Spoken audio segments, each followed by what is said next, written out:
Two chaps, many cultures, and you might notice this is not an illusion. We are actually in the same place. Look, we are overlapping. This is not AI. This is actually in the same location. And I came all the way down here to talk about this topic, believe it or not. We are going to talk about why do we work? What is behind our motivations for turning up every day, leaving our house, going out and killing something, bringing it home and feeding it to our family? And what role do organizations play in offering the things that make us happy in terms of our work? That's what we're going to talk about. Stick around. What we call when we get together, it's like wrapped up. It's like a chipotle. Welcome to Two Chaps, Many Cultures. In an increasingly globally connected world, it is vital to possess the essential skills of cultural intelligence. Listen along as we present the topics, tips and strategies you can use to develop the power of cultural understanding in your personal and professional life. Here are your hosts, Christian Huffeler and Brett Parry. Welcome back, everybody. Two chaps, many cultures. Two chaps in the same place doesn't happen often. Today we do because we like it the way. That's why we work, right? That's the name of this episode. Make sure that you ring the bell, you subscribe wherever that dingy thing is on your screen. Click that or click down here, subscribe to this channel, and always get an update on the latest episodes and know where to navigate to on YouTube to find the old episodes that are still just as good as this one. Some might even be better than the one we're doing right now. They might be. Maybe not. Maybe this is the best one we've ever done. Why do we work? Why do we go there? Because we get a paycheck? Because the company puts money into our bank account so we don't have to go out and kill something to feed to our family? Sometimes he's still stuck in that hunter-gatherer mode. I don't know what's going on. Some of us actually go to an office or to other places of work where we do something with our hands. Do we do that because we want the money, or do we do that because we feel fulfilled when we do this, that we serve a purpose, that it gives our lives a meaning or an additional meaning to why we're here? What drives us? What drives you? Well, I was going to ask you, because I was thinking about, just as you were talking about that, when you were a young boy back in Germany, what did you see? What did you see in your parents? How do you feel they got motivated to go out to work every day? Well, in fact, my dad did go out to kill animals. My dad was a butcher. My parents did not choose their path. They had a limited scope of what they were allowed to do because family pressures, post-World War II economic societal pressures, which a little bit predetermined what they were going to do in their professional lives. My father confessed to me that was not his dream job. And yet he did it with dignity, he did it with devotion, he did it with expertise, and with an entrepreneurial drive to not only succeed economically and feed the family and provide for the family. He did it also because he recognized the honor in the profession of producing food for other people. My parents, my family was in the grocery business, if you want to give it a bigger umbrella term. And that is an honorable profession because it comes with an obligation to not only do the right thing, also to continue to improve the process, make sure that what people receive as our product is good for them, it's healthy, and it is up to health standards. So that was the reason why, aside from the financial gain of the enterprise. What was it for you? I don't, really. I usually watch my parents work hard. They were hard workers. Certainly, any time there was a possibility to go out and do something for a quid, as we say in Australia, they went out and did it. They worked hard. They saved money, And I guess this is slightly different because my parents were people who did jobs, one side the academic side, and the other side in more of the hands-on mining industry. So that wasn't an entrepreneurial kind of background. So it was interesting when you said that about the bigger picture. I guess I've never discussed that with my parents about the bigger picture, but you saw that there was an honor. I love that an honor in terms of the bigger picture. Yes, I buy something, I sell it. I buy it for something, I sell it for something else, and I make a profit, and that makes my family satisfied. But also, I guess in the community, you are a feeder of the community. Yeah. So this is where we kind of thought about this episode to think about what responsibility do organizations have in identifying, just as Christian and I saw two different things growing up, how do they identify the individual needs of the people, and perhaps is there a general cultural influence of that too, depending on where you grew up and what your formation was? And I saw that my parents had a small business, right? I saw it in how the people that worked for my family came to work, what drove them. Because for me as a teenager growing up, working in a butcher shop was not a dream job either, right? It was not necessarily the occupation that a young boy would be automatically drawn to. I liked the product. I think my family produced a really decent, solid product that I still enjoy today. There's this joke about you don't want to eat the sausage once you see it being made. I saw it being made day in, day out, and I know what goes in it, and if it's done right, it's good, and I still enjoy that. Sorry to those of you who have different dietary ideals. I am one of those who still eat meat. And I noticed how it showed up in the people that came to work for my family. And these were usually laborer type people from around the town, from the outlying villages. Some of them drove half an hour, 45 minutes to work, which in a German context is quite a long commute to go to work. And I think, looking back at this, they shared this ideal of being a feeder of the community, doing an honorable work and making sure that you do it right, because when you feed people, it's an act of service. Yes, you make money doing it if you're doing it right. This idea of providing for others as a, not gift, but as a service to the community, I think that permeated through the team. And many of the people that worked with my parents stayed for years and years and years. There was longevity to it. So, and this is, I think, the reason why we got to think about this topic. How does culture affect how people view the organization that they work for or work with? Is it simply an exchange, time, power, intelligence, know-how, or labor hours exchanged for money? Is it that transactional piece that drives us to work, or that wants us to go to work? Or is there something more than that? Is there a purpose? Is there a meaning? Is there cultural values that infuse that professional interaction or professional relationship? And well, does culture influence that? What do you think? Anecdotally, I would say it does. There are certain cultures that I work with where people come and their attitude towards their obligation to get up and go to work is not purely driven by money. It is they are doing something, whether it be their calling as in their profession, their function, but also the messaging that their company puts out there. And this could happen even before they go to work for the company. It could be their parents working for the company. It could be in the larger spectrum of the culture and the environment of the country they're in.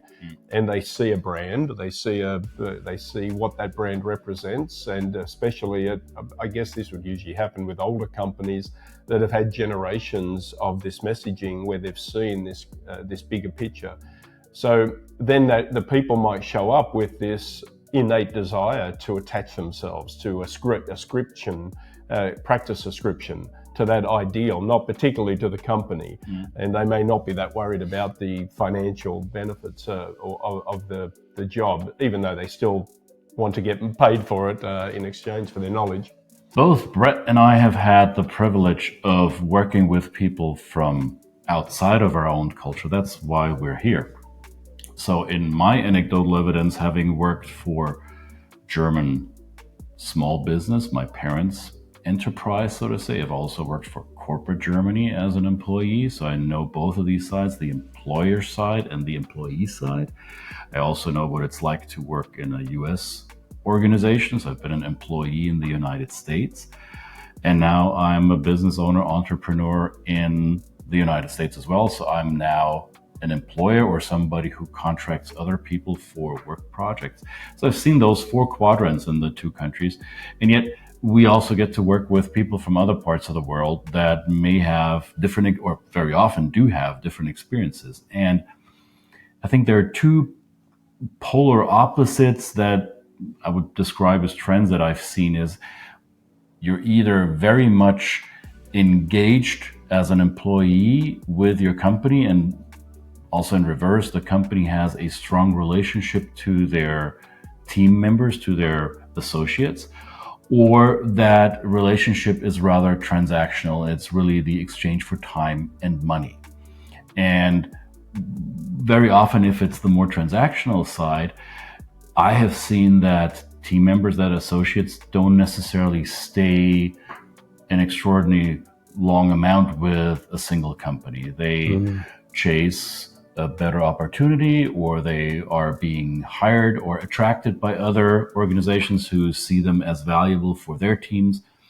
So here in the United States, I would argue that the tenure that a traditional employee has with a company is fairly short compared to, let's say, Japan or Korea, or to Central Europe. That would include not only Germany, my native country. You see that as well in Switzerland, in Austria, I think in Poland, Czech Republic or Czechia. The traditional values, cultural values, often lead to a relationship between employer and employee that is built on mutual trust, a strong relationship, and a shared purpose. And in more transactional relationship cultures, where this relationship between, let's use Marxist terms, capital and labor, are not in that symbiotic relationship, it's easier to come and leave because you don't feel necessarily that connection to the mission or the purpose of the organization. That's been my experience. If you think about, even in transactional cultures, there may be a way to message this. If you feel that people are just turning up for a paycheck, if you feel that they're not really getting and communicating to them what the big picture of your organization is trying to do, then you could change the messaging to understand, perhaps you could tap into some of that humanity that they feel in terms of what they're doing for you as they show up and with you as they show up. And think about that as you motivate, as you hire, certainly as you hire, right? Hire, that's at the very start. But as you bring people on and even as you build teams, of course, we work a lot with people that are trying to build effective teams. And culture adds another layer to that. So oftentimes we're asking people, what makes you turn up here today? What is that? And it could be different for, many people in one particular team. Sometimes it is the compensation structure. Sometimes it is the package of benefits that the company provides that is the deciding factor. Do I go to work for this place or the other place? And sometimes it's the emotion that you feel at work. Is it just the mission, or is it also the work environment?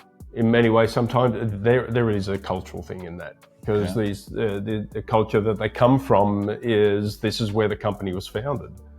So they feel not only and I steer away from the word patriotic. It's It's more of a pride in identity, being from that country, that company represents an ideal also from the country that they're from.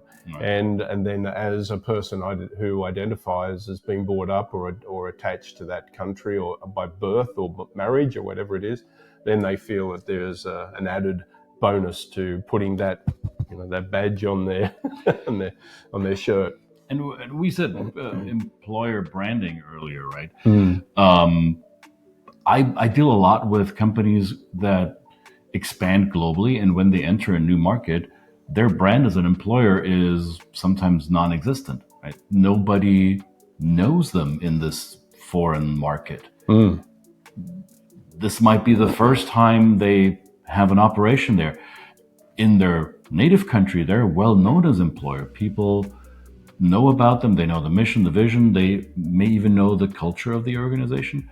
In the new place, they're a nobody in the beginning. How do you create that awareness that you are a place of work where people really want to show up and choose you over some other employer? And we live in, especially in the so-called Western world, we live in a time where automation is increasing, where companies in certain industries have to automate more and more of their processes because we don't have enough people to replace employees that are aging out of the company. The generational disparity is obvious in some of those markets when baby boomers or even now Generation Xers are exiting a company and there's not an equal amount of millennials or Generation Z or Z talent growing up to replace them. So it is the talent who gets to choose more than previous generations were able to choose in employment. So you as an employer have to do the very best to attract the very best, right? And how do you do that, right? That's part of a culture as well. Some of this conversation came out of an observation about benefits for families and what are offered for mothers and fathers in terms of looking after their children when they first arrive to the world, of course, and that is another benefit. It's a small part of what could be offered in a larger package when you think about the well-being of the families, well-being of the people that come to turn up for you every day. Yes. Yeah, let's make that concrete. I'm not going to name the company, but here where we are in the United States, paternity leave is not a part of the labor regulations in the United States. A company does not have to provide paternity leave and job security for young families who are growing. In many other parts of the world, especially in G7 and G20 economies, that's a standard, that's a given for many. So we saw a news piece recently of a European headquartered company that decided to extend these paternity leave models to any country that they're working in. So it will be a standard program. No matter where in the world the employees are, they will get the same form of paternity leave. That includes the United States. Well, what do you think? Is that going to make that employer a lot more attractive for young talent all of a sudden, who know if I go to work there and happen to get pregnant or want to get pregnant, I still have a job and I will have time to look after my newborn? Is that going to be a deciding factor for top talent?